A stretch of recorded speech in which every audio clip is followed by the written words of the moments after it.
Chers compatriotes d'Algérie, Zulflawan, Sabah Nour, bonjour à vous tous. Je me suis engagé à parler de la loi des finances 2025 de l'Algérie une fois les chiffres officiels publiés et la mettre en relief par rapport aux objectifs d'Emmanuel Macron. Donc, je commencerai par certains éléments généralistes, pour certains, peut-être sophistiqués pour d'autres, et ensuite, je basculerai en temps réel vers des chiffres que je montrerai en temps réel, hein, c'est-à-dire la seconde près. Donc, je reprends. Donc, chers compatriotes algériens, Zulflawan, demain sera le 12 janvier, Aminzoul Yinayer.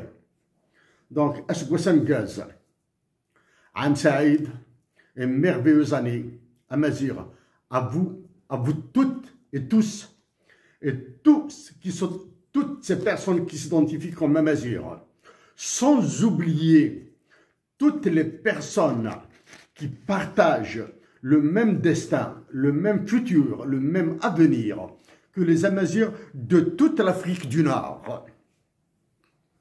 À mes compatriotes algériens, je vous supplie de demeurer pacifiques et de résister dans la dignité. Au maréchal Déby du Tchad, généraux Abdurrahman Tiani du Niger, Assimi Goïta du Mali, au capitaine Ibrahim Traoré du Burkina Faso, à Ousmane Sonko, Premier ministre, et Bassirou Diomaye Faye, président du Sénégal, mes salutations. Vous êtes concernés par ce que je dirai sur la loi des finances 2025 de mon pays à Emmanuel Macron, président de la France. D'emblée, je vous le répète, c'est la nation algérienne qui vous sauvera. Emmanuel Macron du Canada, mes salutations. J'espère vous saluer dans un message à venir, à partir de ma terre natale, l'Algérie, de ces deux villages de Kabylie, Voujlil et Ouagnouna, où mes amours et une partie de ce que j'aime y vivent. Durant le message que je vous ai adressé le 1er janvier 2025, je me suis engagé auprès de mes compatriotes de parler une fois les chiffres publiés dans le journal officiel de la loi des finances 2025 de notre pays et de votre influence. Avant d'aborder votre influence dans une partie de la dite loi des finances 2025 imposée à la nation algérienne à laquelle j'appartiens, je vous dis, rentrant chez moi en début de soirée, après une journée enneigée, venteuse, à deux froids, le glacial et le pénétrant, avec une température ressentie de moins 24, avec un gros accident de camion en race campagne à la frontière Canada-USA, qui nous a bloqués durant plus de 2 heures. Et après une intervention ultra rapide des pompiers, ambulanciers, policiers, qui ont managé comme des maîtres la situation, ces policiers se sont approchés de toutes les personnes bloquées dans leur véhicule pour s'enquérir de leur situation et besoins en carburant, santé et nourriture pour les enfants. Je me suis dit que je dois écouter quelques passages du discours de Macron, le discours d'un Français président devant des Français ambassadeurs. J'avoue que votre discours était si magistral, seigneurial, qu'il m'a émerveillé, laissé bouche bée. Il était stratosphérique. Absorbé que j'étais par son écoute, Par moments, il m'a fait sourire. Un sourire de réel plaisir. Mes meilleurs sourires ont été quand vous faisiez des gestes amples avec vos mains, quand vous vous oubliez en ignorant vos feuilles du discours, et surtout quand vous aviez pris une gorgée d'eau dans le verre qui était sous votre pupitre. Dans la suite, pour moi, ça sera toute une bouteille d'eau. Malheureusement, tabagique que je suis, je ne peux pas fumer dans l'endroit à partir duquel je m'adresse à vous. Et pour preuve,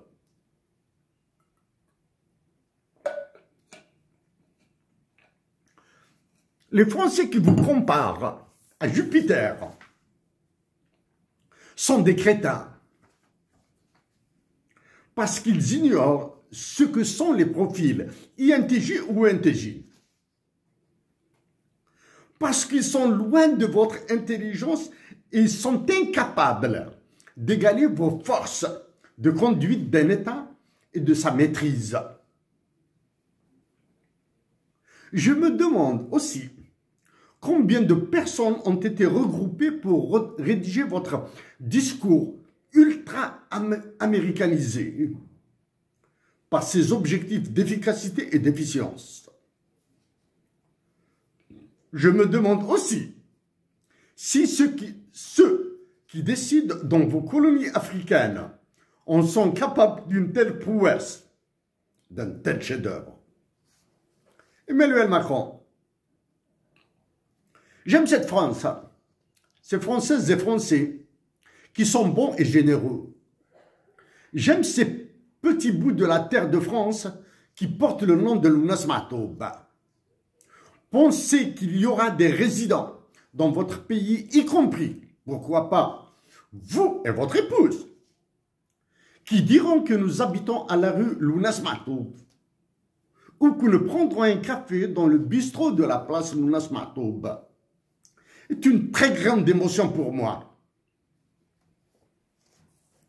Après le décès de Gérard Geoffroy, le français le plus amazir des artistes français, flûtiste du défunt chanteur Idir, j'ai suggéré de dénommer une rue, une place, une maison de culture, une maison de la culture, en Kabylie de son nom.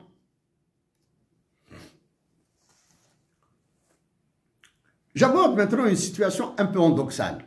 Pas un peu endoxale, endoxale.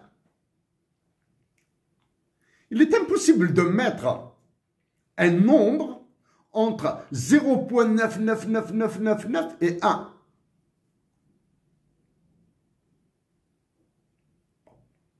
Mettre un nombre entre 0,99999 jusqu'à l'infini et 1 est impossible. Et pourtant, il faut ajouter à 0,99999 0,00001 pour obtenir 1. Donc, il y a une quantité entre 0,999 et 1. Faut-il passer par les suites géométriques et leur convergence pour donner la réponse pure qu'exige la religion que sont les mathématiques? La France est la patrie d'immenses mathématiciens. Et je cite à la volée Poincaré, Fermat, Pascal, Descartes, Dieudonné, Grothendieck et Cédric Villani, dont les conférences que je regarde sur la webosphère sont un moment de pure jouissance pour moi.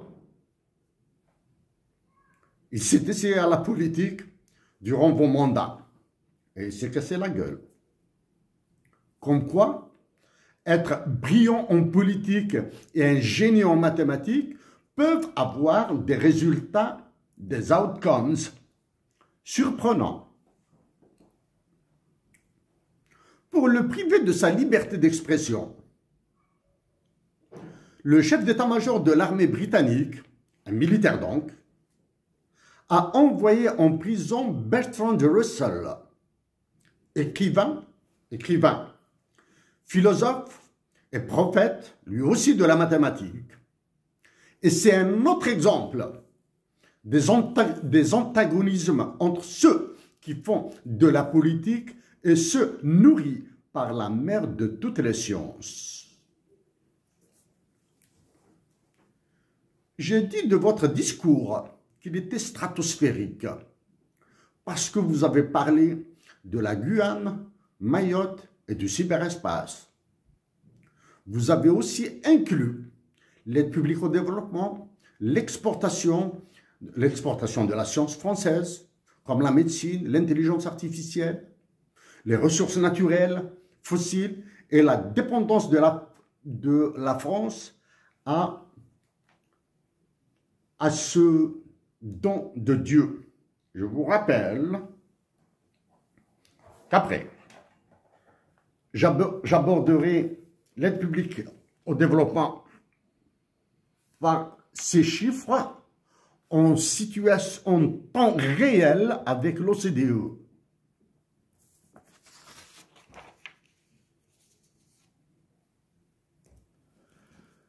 Emmanuel Macron, c'est un livre écrit, bref, Modern European History, par Bertel Weildt, the History of Europe since the late Middle Age in one handy reference. Concernant l'Algérie, concernant mon pays, ce livre parle, dit, je cite, Algerian independence. De Gaulle established a new regime, the Fifth Republic, which increased the powers of the president and prime minister and reduced the authority of the parliament.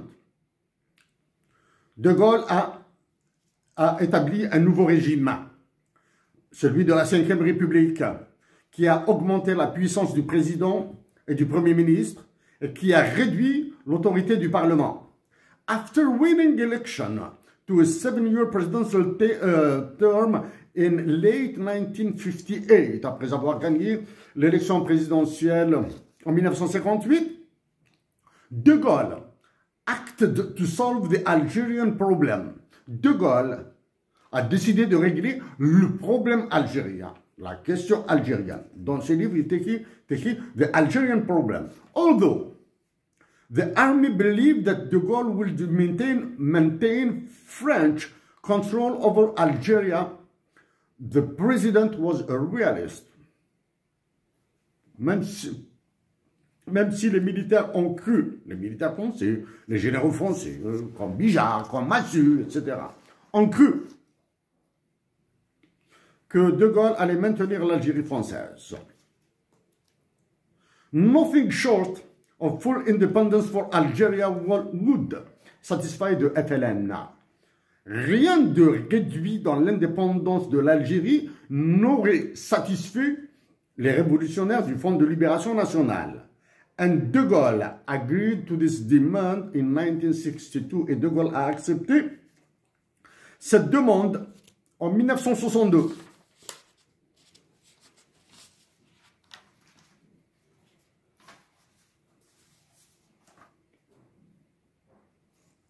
Il y a un autre élément que je dois retrouver. À la page toujours 522 de ce livre, je lis juste des titres du chapitre.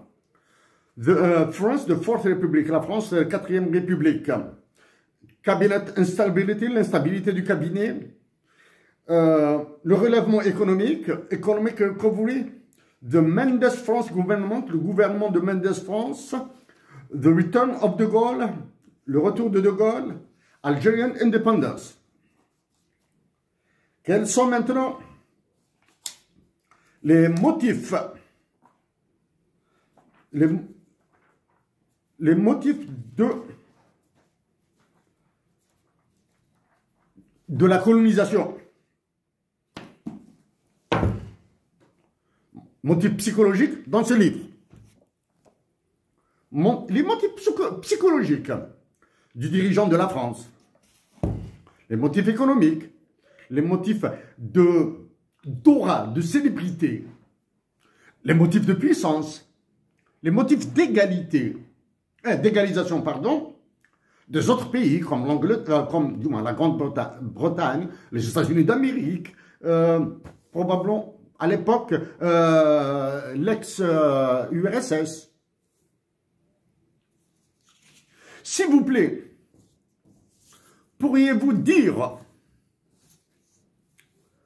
à ces Français qui disent que l'Algérie est une création française de se taire?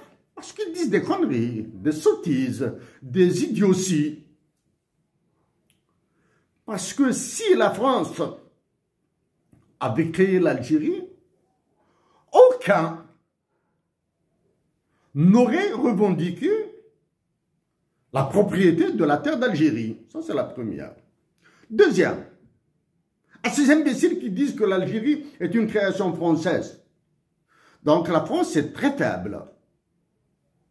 Quand elle s'est libérée du Maroc, de la Tunisie, du Niger, du Mali, du Tchad, du Burkina Faso, et d'Indochine. Donc si la France a créé l'Algérie, elle aurait dû créer l'Indochine comme un pays, comme un autre pays. Donc par votre voix, Emmanuel Macron, en sachant qu'ils s'aplatiront devant vous,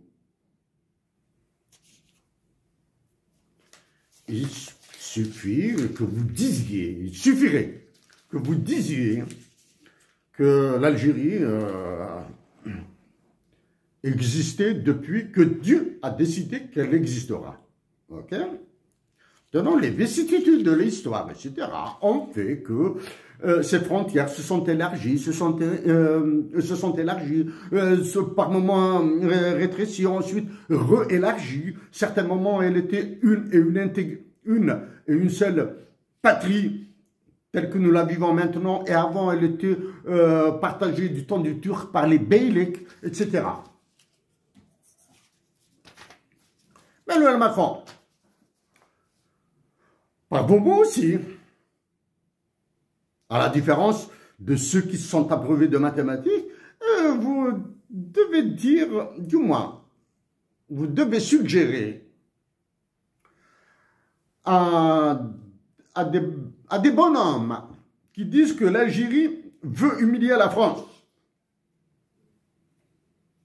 À des bonhommes qui vous sont très proches, qui disent que l'Algérie veut humilier la France. Il faut être un ministre et raciste pour dire une telle connerie en termes d'humiliation.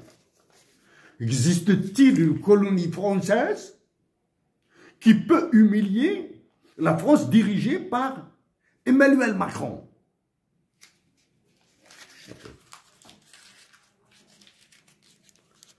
Non.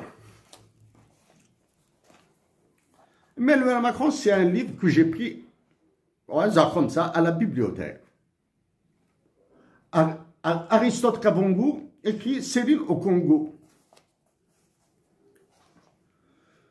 Un des écrivains algériens du nom de Mehdi Achachour, que je serais heureux de rencontrer pour la première fois de ma vie, bien sûr. Peu importe le lieu. Et pourquoi pas Paris, Marseille, Perpignan, peu importe l'endroit. M'a suggéré de lire Céline, Louis-Ferdinand Céline. Voyage au bout de la nuit, je l'ai lu. certains moments, je voulais lâcher le livre. Hein. C'est un livre qui me tombait des mains. Voilà. Non, mais je l'ai lu intégralement. Voyage au bout de la nuit est une œuvre qui, à elle seule, mérite un Nobel de littérature. Voilà. En termes de rédaction, en termes de puissance, de force, Voyage au bout de la nuit mérite un Nobel.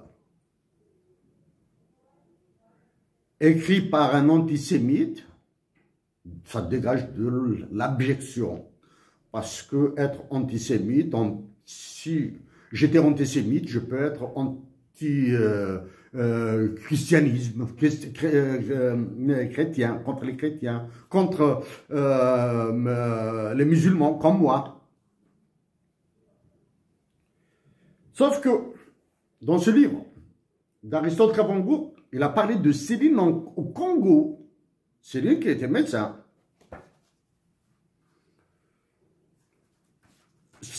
Il a écrit: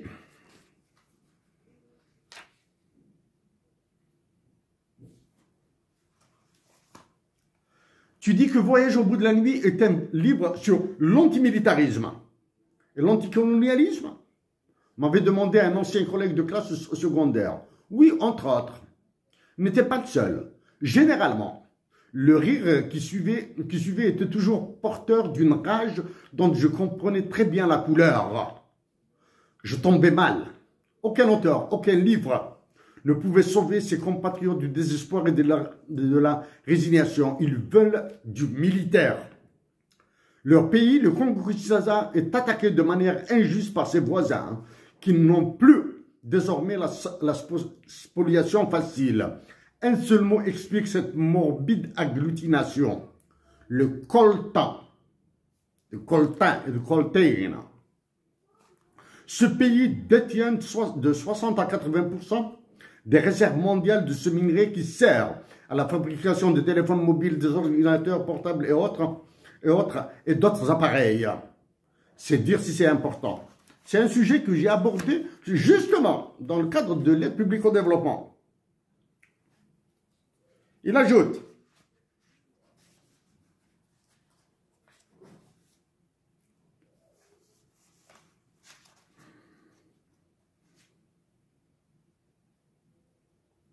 je vais parler ici du Canada, pays du hockey et de la tolérance.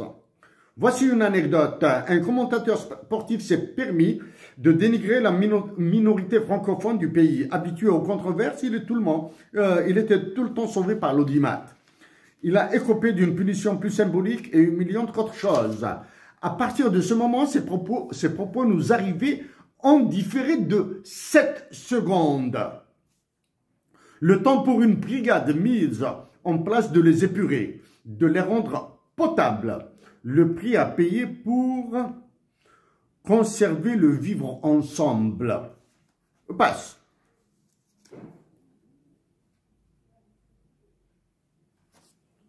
J'arrête avec ces livres maintenant. Emmanuel Macron, je vous ai dit que votre discours a été époustouflant. Maintenant, je vais, pour introduire ma démolition de la loi des finances 2025, une partie de la loi des finances 2025 de l'Algérie, parce que vous l'avez influencé. J'ai pris énormément de notes. Les voici.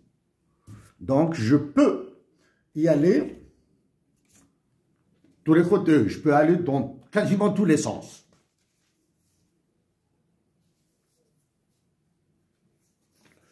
On vit à un certain moment, vous avez parlé du Sahel et des groupes terroristes, des services de renseignement, etc., etc. Je le répète, si vous, en tant que président de la France, cessez de soutenir les groupes terroristes, cela signifie que vous ignorez, que vous abandonnez les intérêts de la France, alors que votre discours, qui était stratosphérique, les inclut. Vous avez besoin du terrorisme pour maintenir vos intérêts. À travers l'aide publique au développement, je vais le dire. Vous avez parlé de la nouvelle Syrie avec une nouvelle coopération. Pourquoi? Parce que les dirigeants de la Syrie, avant celui qui a pu en Russie, sont devenus potables. D'accord?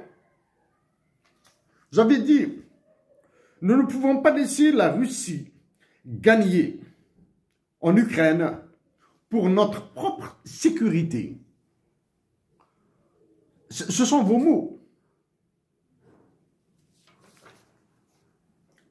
Ah bon? C'est-à-dire, vous allez faire la guerre à la Russie pour les besoins de la sécurité de la France et de l'Union européenne, de l'Europe, toute l'Europe.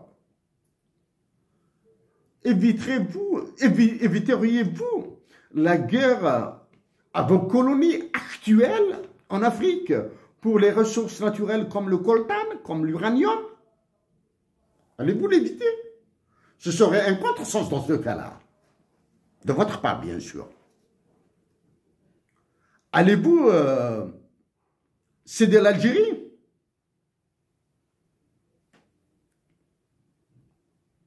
À la minute 47 de votre discours, 47e minute et 6e seconde, vous avez parlé, touché aux hymnes nationaux. Là, comme on dit ici, j'ai échappé le ballon, ou bien probablement que vous vous êtes repris. Vous avez parlé des hymnes nationaux. J'ignore la consistance des hymnes nationaux de vos colonies en Afrique et dans l'océan Atlantique, dans l'océan Indien. J'ignore la consistance des hymnes nationaux. Donc j'ignore à qui vous vous adressez.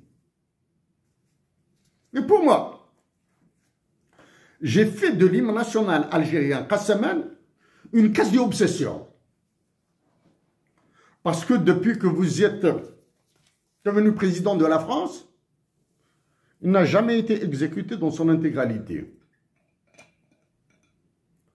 Suis-je buté sur Kassaman, l'hymne national algérien? En 2014, j'ai dit qu'il était anachronique. Kassaman. J'ai suggéré, du moins j'ai lancé l'idée de la dotation de l'Algérie d'un hymne national bilingue, en arabe et tamazight, ou en tamazight et arabe.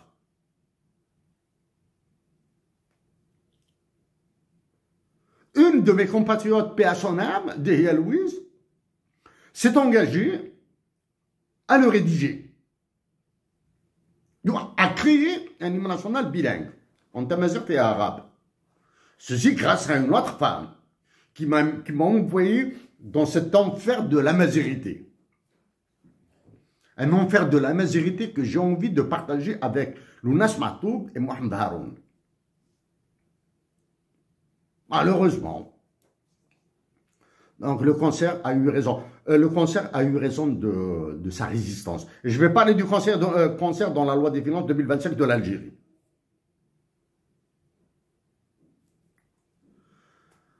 Dans Kassaman, l'hymne national algérien, il y a 3 vers, un tercé, qui concernent directement la France. La France est citée nommément. Tout l'hymne national Kassaman, à défaut, uniquement ces vers, doivent être rédigés en lettres d'or qui seront mises, du moins, sur une plaque en marbre, qui seront mises sur la tombe de Moufti Zakaria, son créateur, et de Abban Ramadan, son ordonnateur. Kassaman, dans son intégrale version, doit être présent dans toutes les grandes places algérienne. Ainsi, même les générations futures, même s'il y a un nouvel hymne national en tamazigh arabe qui sera créé, se rappelleront, trouveront qu'un hymne national qui s'appelle Qassaman a existé. Donc il doit être mis intégralement sur des plaques de marbre.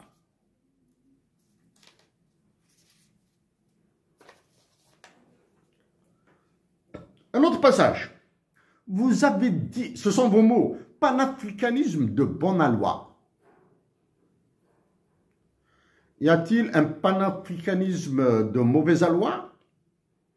Dans ce cas-là, je dois comparer votre pan-européanisme, soit un pan-européanisme de bonne loi ou de mauvaise loi.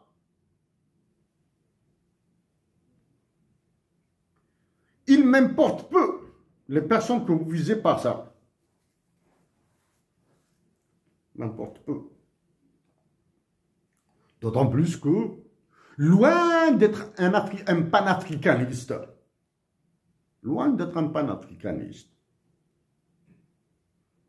je défendrai les Africains et les Africaines. Des actions que j'ai entamées il y a maintenant 10 ans. Loin d'être un panafricaniste.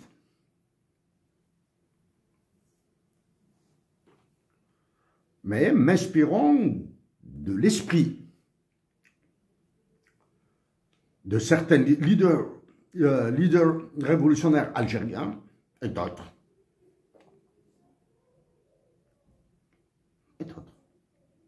Je défendrai les Africaines et les Africains de mon meilleur, en donnant mon meilleur.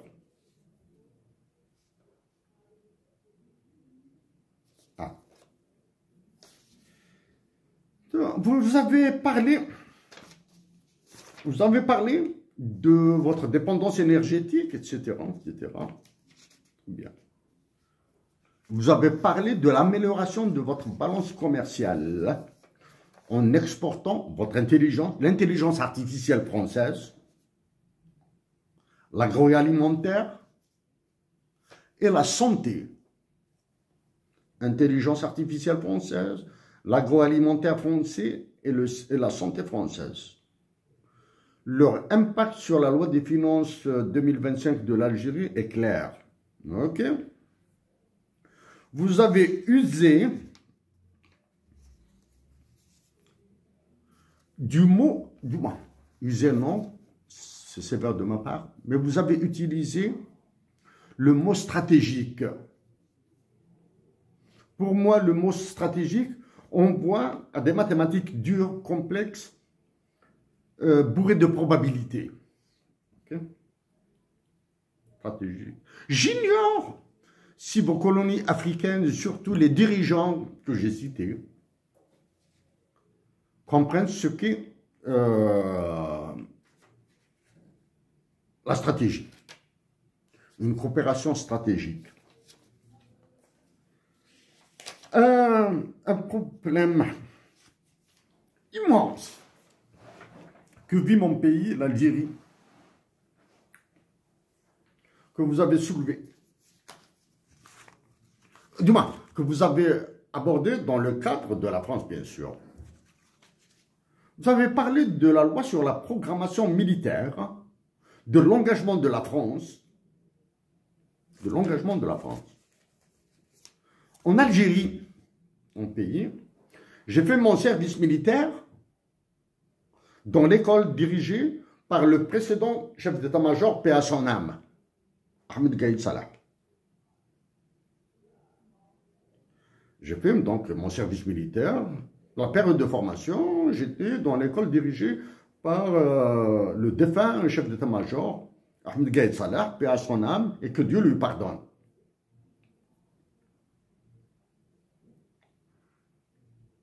Lors d'un exercice de tir au fusil mitrailleur Diktaryov Pyushin, une armée russe, très lourde, la bête, on l'appelait la bête à l'époque. J'ai failli tuer des camarades j'ai failli tuer des camarades dans un exercice d'entraînement. Dieu nous a sauvés. Dieu m'a sauvé. Dieu a sauvé mes camarades. Dieu a évité à l'école de formation des officiers de réserve de Blida, reprendre. Dieu a évité un désastre, un cataclysme, du moins, pas un cataclysme, pas un désastre, etc., un remue-ménage dans la défense nationale, au ministère. Il y a l'état-major de l'armée. Dieu m'a évité la cour martiale, probablement. Rien que pour ça, je dois croire en Dieu. Bref, ça c'est strictement personnel. Loi de la programmation militaire en France, c'est une affaire franco-française. L'Algérie. Pour réduire la lourdeur, le poids du budget public, de la dépense publique, etc., l'UFMI et la Banque mondiale ont ordonné à l'Algérie, ce sont des sujets que j'ai traités par le passé. Donc je ne reviendrai pas sur les chiffres là. Ordonner le dégraissement des effectifs militaires. On se retrouve avec quoi maintenant? Rien. Une armée des effectifs de personnel réduits, qui se réduisent comme une peau de chagrin, avec les dispenses, avec prétendument les exonérations du service militaire, les exemptions, pardon, exemptions du service militaire, etc., etc., alors que c'est le FMI et la Banque mondiale qui les ordonnent. D'accord? Conséquence. La loi des finances 2025 de l'Algérie, dans son chapitre défense nationale, vous accorde une part très, très consistante en milliards de dollars. Je vais la démolir après. Je vais montrer les chiffres et la démolir. Ensuite, allez-vous faire un partenariat stratégique avec l'Algérie? Ah, malgré toutes ces salades-là. Hein, tu vois.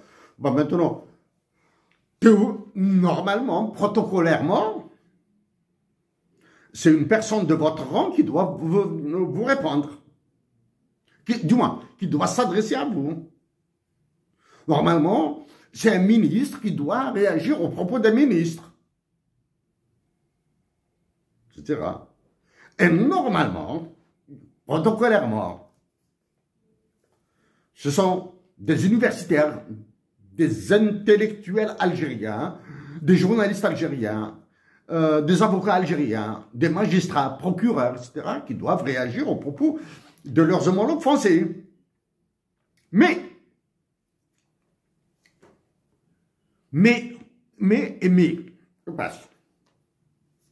Donc, allez-vous, malgré tout ça, ensuite, tout ce qui se passe entre vous et l'Algérie, et le silence d'Alger, allez-vous ensuite dire, comme ça, coup de baguette magique, ou bien un coup de baguette du roi Emmanuel Macron, sur les généraux algériens, sur qui vous voulez là, et le ciel deviendra bleu, et partenariat stratégique, etc. Oh, partenariat stratégique, comme celui de la France avec la Grèce. C'est vous-même qui avez participé au massacre de la Grèce, en tirant dans le dos de Yanis Varoufakis. C'est la France, du président que vous avez servi, François Hollande, qui a bombardé la Grèce, là. Okay. Partenariat stratégique.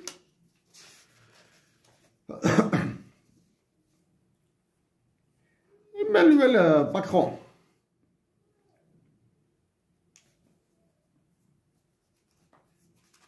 Vous avez essayé d'adoucir un petit peu le retrait des forces armées françaises de certains pays africains.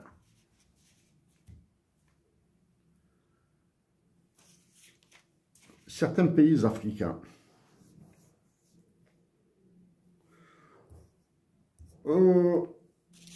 Humblement, du moins dans la sphère publique, hein, du moins dans la sphère, dans la webosphère, hein,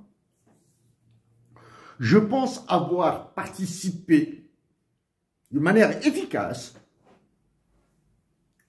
dans le départ de vos forces du Burkina, Mali, Niger. Je parle des forces Sabre, Takuba et Barkhane. Dans votre discours, vous avez adouci tout ça et dire que la France sera toujours présente. Ça présente avec quoi? Avec les services de renseignement que vous avez dit, que vous avez cités, avec les barbouzeries dont sont capables les services secrets. Et dans les barbouzeries dont sont capables les services secrets, il y a la manipulation des groupes terroristes.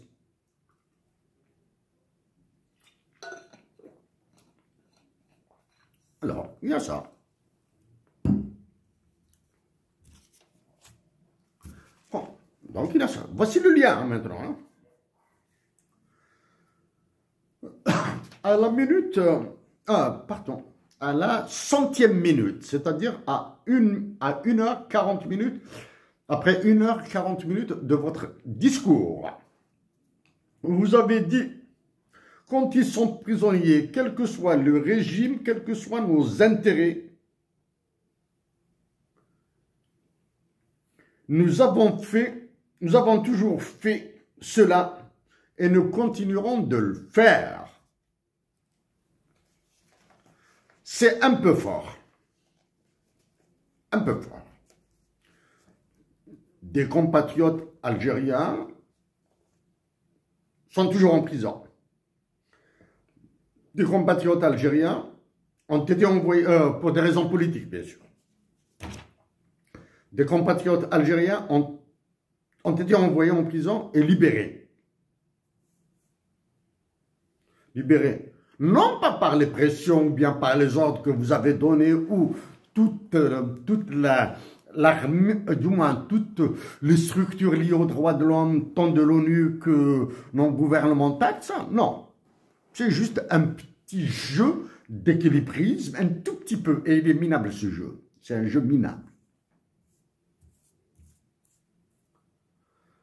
Allez-vous faire dans la dénonciation sélective en choisissant les binationaux, les trinationaux, etc. Oui, je suis un sujet algérien. Et c'est le sujet algérien qui vous parle. Je suis citoyen canadien. Si je vous parlais en tant que citoyen canadien, je vous dirais, je vous aurais dit que vous avez influencé négativement Justin Trudeau, qui vient de démissionner.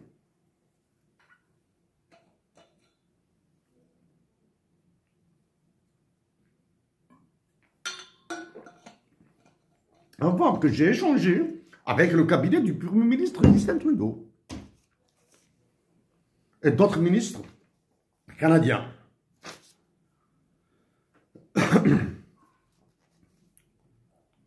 Vous avez parlé d'un monde, le monde est dans le désordre. Ce sont vos mots, hein. Personnellement, je dirais qu'il est plutôt en guerre de 5e génération. En parlant de désordre, ça veut dire qu'il faudra le remettre en ordre. Ça veut dire qu'il faudra un nouvel ordre international, économique, politique, peu importe. En tout cas, en 2025, et après, il sera tout, sauf un nouvel ordre économique international tel que conçu par Sean McBride. Sean McBride, c'est, en français, vous dites Sean McBride. Il sera tout autre.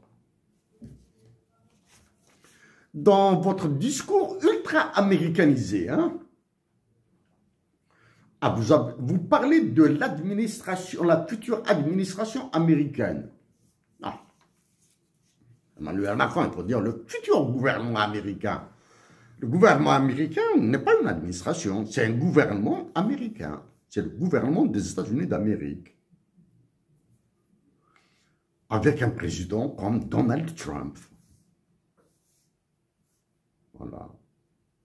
Il faut sortir de ce mot administration américaine, parce que en disant administration américaine, ça renvoie à quelque chose de petit, d'insignifiant. Alors que l'administration américaine, c'est la réelle machine de guerre des États-Unis d'Amérique. Vous avez ménagé, alors là, je suis surpris, la Chine. Est-ce la distance qui vous a fait ménager la Chine? Est-ce la guerre d'Indochine? Est-ce le poids de la Chine en France et en Europe? Est-ce la peur de la Chine de tout ce qu'elle pourra vous faire? Vous avez ménagé la Chine. L'Inde passait complètement inaperçu dans votre discours. Mais par contre, tout en l'ignorant, si c'est une concurrence ou une jalousie, vous avez traité sévèrement Vladimir Poutine, sans le citer, le président de la Fédération de Russie. Vous l'avez traité sévèrement. J'ignore en tout cas votre traitement de Vladimir Poutine frise par moments la haine. Il frise la haine. Emmanuel Macron, maintenant.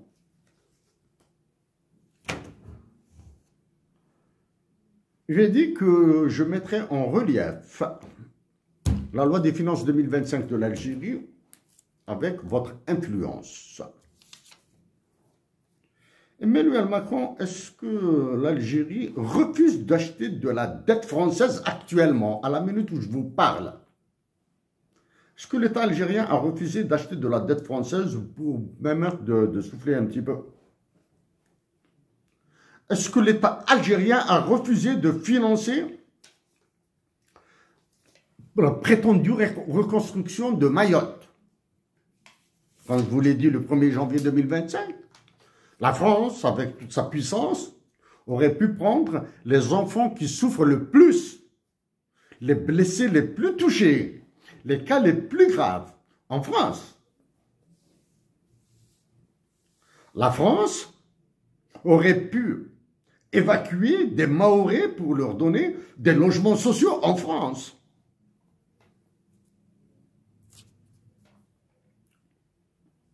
Avant, maintenant.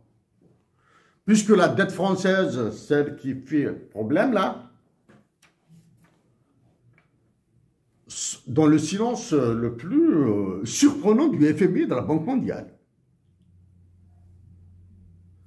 J'ignore quel est le volume de la dette française achetée par l'Algérie par le passé. Hein. Je ne parle pas de l'actuel. Dans le cas où l'Algérie a acheté de la dette française, est-ce que la créance de l'État algérien sur l'État français est une créance sûre? Maintenant, je vais passer à des chiffres. Donc, vous entendrez ma voix. Mais peut-être pas mes mots. Vous ne verrez pas mon visage.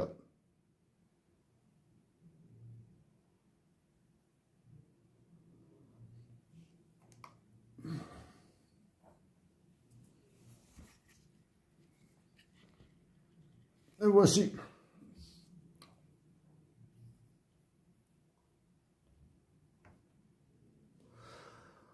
Pour la loi des finances 2025 de l'Algérie, je reviendrai sur la loi des finances de 2025 de l'Algérie pour certains autres aspects, tels que la santé, l'intérieur et la justice, dans une autre intervention strictement algéro-algérienne. Le ministère de la Défense nationale, avec un taux de change qui est là, taux de change du dinar vis-à-vis du dollar US, hein, c'est le taux de change au certain dinar. il est passé de 9 milliards en 2021 à 24,9 milliards de dollars US en 2025. Je mettrai ces tableaux, je les rendrai publics. Je les rendrai publics, tels quels. Est-ce que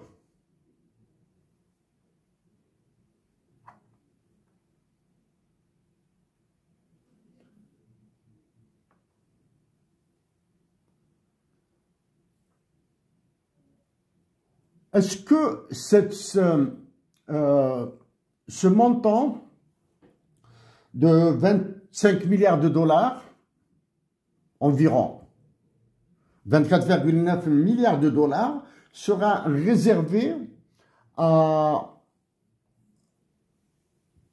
l'acquisition de Mirage, d'avions Rafale, de sous-marins français?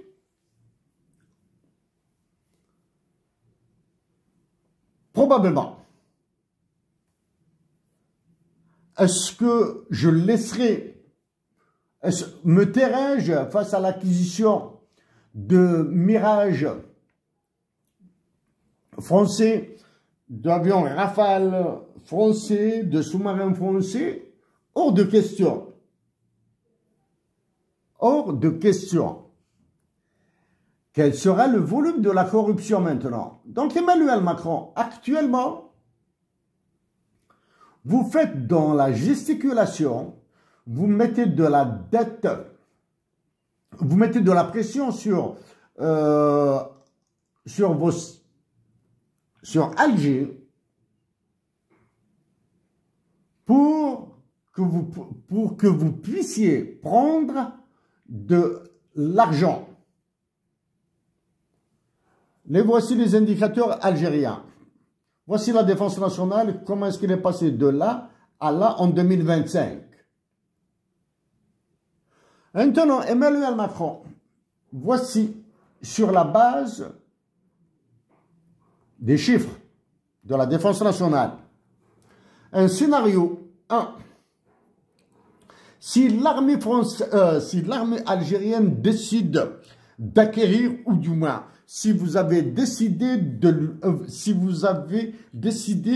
que l'Algérie vous achètera un certain nombre d'avions, ou bien que vous avez imposé à l'état-major de l'armée algérienne de vous acheter des avions et un autre armement,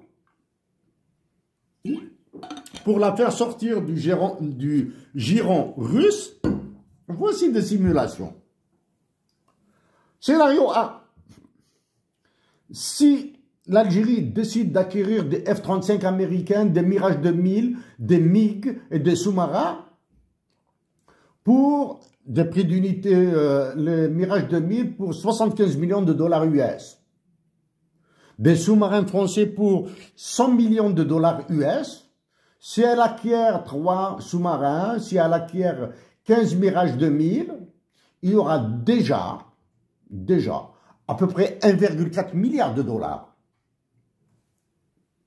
1,4 milliard de dollars. 1,4 milliard de dollars, c'est de l'argent, même pas de poche, pour les trafiquants d'armes. Maintenant, si l'Algérie acquiert, dans un deuxième scénario, acquiert 30 F-35, 30 Mirage 2000, 30 MiG et toujours 3 sous-marins, au même prix bien sûr, la dépense militaire, du moins rien que dans l'équipement, sera de 7,3 milliards de dollars, alors qu'on est à 25 milliards de dollars du budget militaire. Maintenant, si on passe à un troisième scénario, l'Algérie va acheter 45 F-35, 45 Mirage, 45 MiG et 3 sous-marins. La facture passera à 10 milliards 875 millions de dollars. Et on est encore loin des 25 milliards de dollars, des 24,9 milliards de dollars. Alors que les 24, avec tous ces chiffres estimés de scénarios, on est loin des 24,9 milliards de dollars des budgets de l'armée. Je considère, là.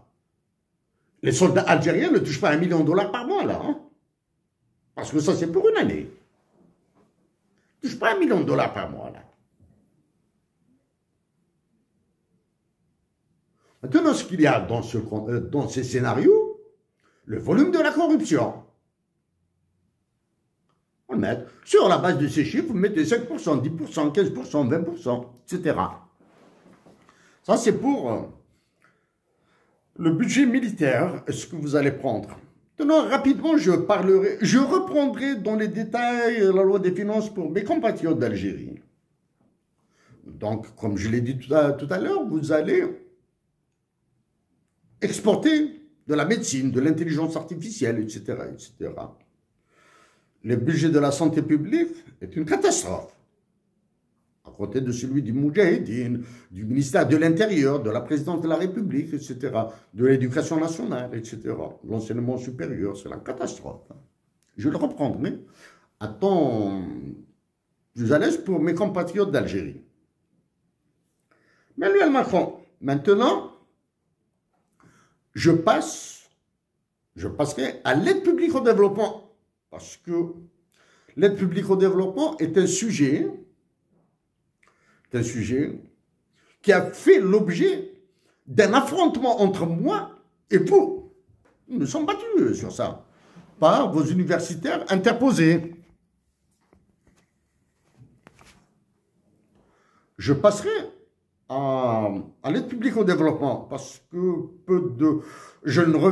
j'éviterai les détails sur la mise en œuvre de l'aide publique au développement. On parle au CDE, j'en ai parlé. Maintenant, comme je me suis engagé, je l'aborderai d'une manière en temps réel. C'est-à-dire, je suis sur Internet, je suis dans une bibliothèque de la banlieue de Montréal. Voilà. Internet, et j'en parlerai. Et je montrerai surtout les sources de la corruption, la fuite de capitaux, et comment vous allez faire une mainmise sur l'Algérie et les pays qui l'entourent. Là, je reviens.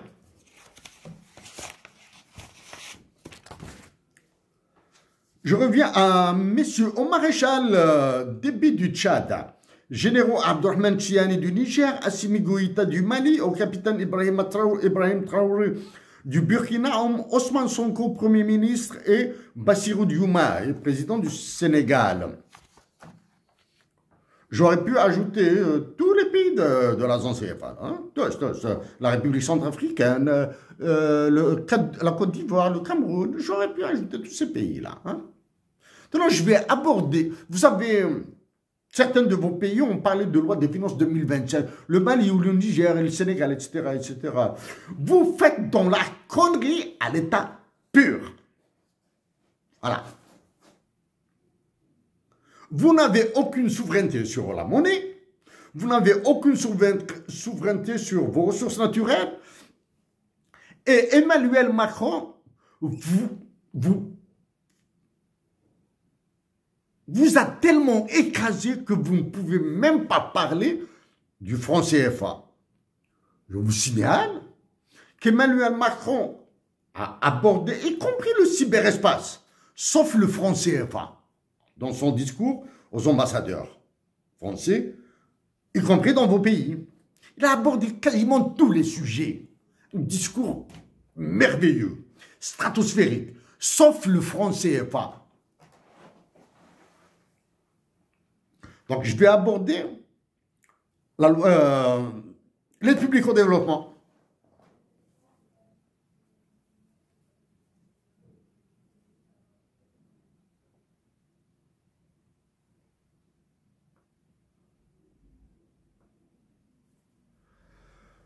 Ouf, la voici.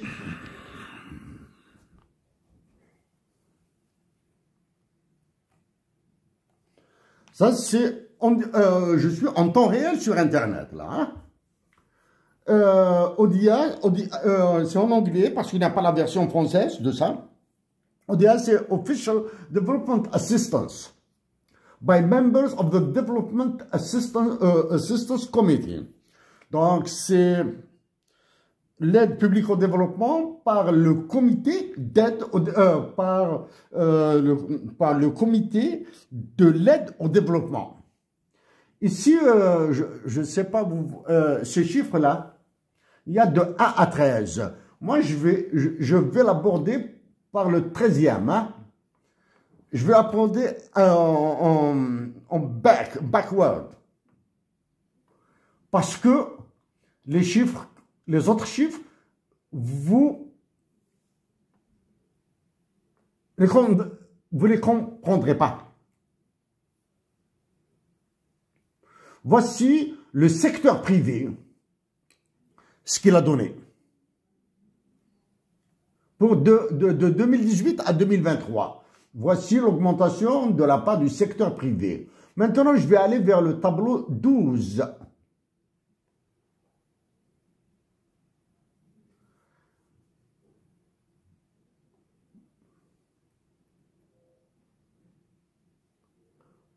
Je vais aller vers le tableau 12. Ma position, l'équipement est inconfortable. Regardez. Les infrastructures sociales, social infrastructure and services, ça toute l'aide au développement. 53,9 milliards de dollars. C'est tout, hein? Et imaginez le nombre de pays dont ils disposent. Donc tout ça, ça va vers les infrastructures sociales. J'abrège. Les autres secteurs, c'est même pas 43, c'est 43 milliards de dollars. Les autres, l'aide humanitaire, 21 milliards. Multisecteur, c'est 15 milliards.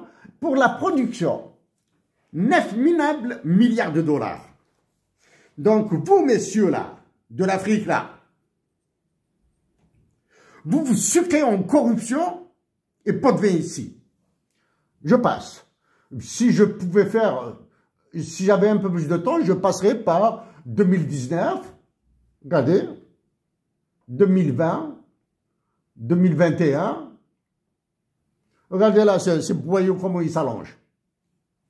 Donc, je suis obligé de revenir vers ça.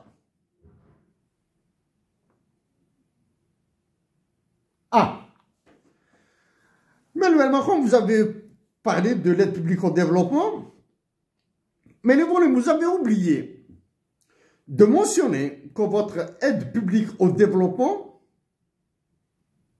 a servi à financer la guerre, et non pas le développement. La preuve, vous avez dépensé en 2023 18 milliards pour l'Ukraine, 6 milliards pour la Syrie. 6 milliards pour la Syrie, c'est financer le terrorisme là. Hein? Et l'Ukraine a bénéficié de 20 milliards d'autres donateurs, d'autres donneurs plutôt. Donateurs. Donc l'Ukraine à elle seule a touché 18 milliards, plus 20 milliards, ça fait 38 milliards, plus les poussières, ça fait 39 milliards, plus tout l'armement qu'il y a. Maintenant, l'Inde a reçu de l'aide publique au développement. Le Bangladesh, l'Éthiopie, Probac.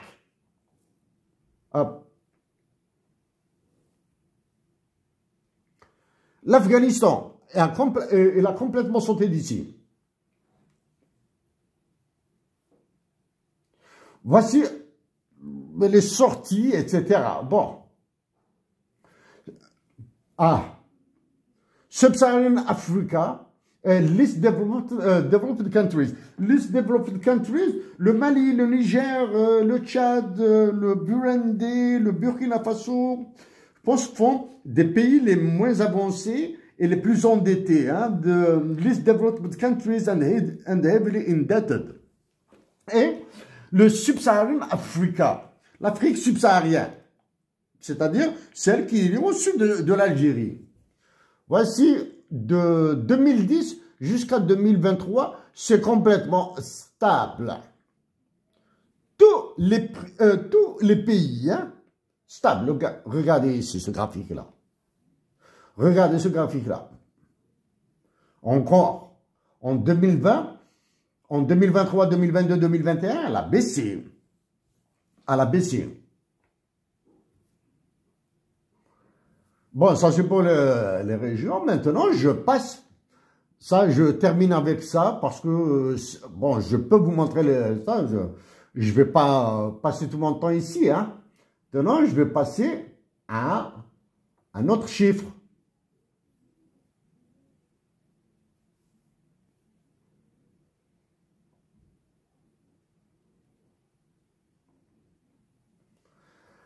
Ça j'en parle rapidement là, hein. C'est de 2000 jusqu'à 2023. La France, allègement de la dette, 758 millions de dollars. Frais administratifs non compris ailleurs, 298 millions de dollars. Autres dépenses dans le pays donneur. C'est-à-dire dans l'aide publique au développement, une partie de l'argent a été dépensée en France.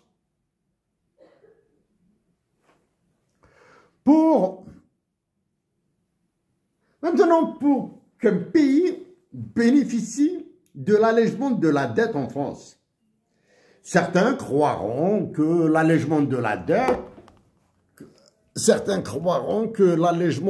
dette, est une générosité. Non. Ça se négocie. Ça se négocie comment?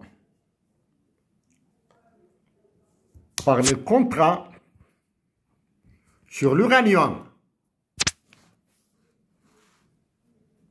Les contrats sur l'uranium, sur les ressources naturelles. Il se négocie par la corruption. Il se négocie par les quantités à extraire et les prix à pratiquer. C'est comme c'est le cas du pétrole et du gaz algérien.